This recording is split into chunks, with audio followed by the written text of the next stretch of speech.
Ukrainian forces battled Russian invaders on 3 sides Thursday after Moscow launched the biggest attack on a European state since World War II, prompting tens of thousands of people to flee their homes.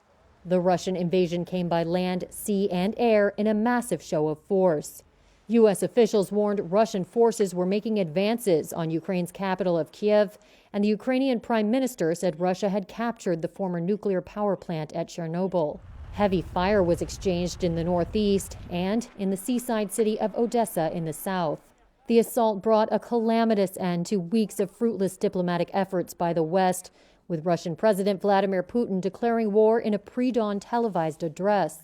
He said he had ordered a special military operation to protect people, including Russian citizens, subjected to, quote, genocide in Ukraine, an accusation the West calls baseless propaganda. U.S. President Joe Biden blasted Russia's aggression from the White House, calling it a war without cause. Putin is the aggressor.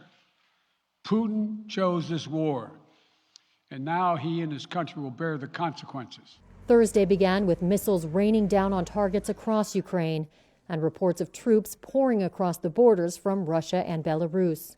President Volodymyr Zelensky called on Ukrainians to defend their country and said arms would be given to anyone prepared to fight. What we have heard today are not just missile blasts, fighting, and the rumble of aircraft.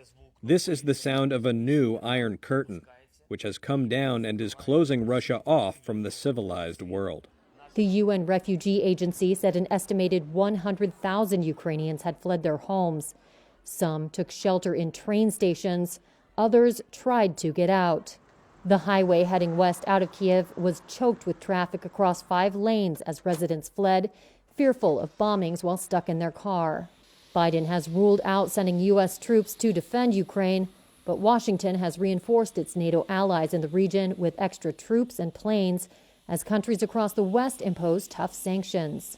Putin's endgame remains unclear. He said he did not plan a military occupation, only to disarm Ukraine and purge it of nationalists.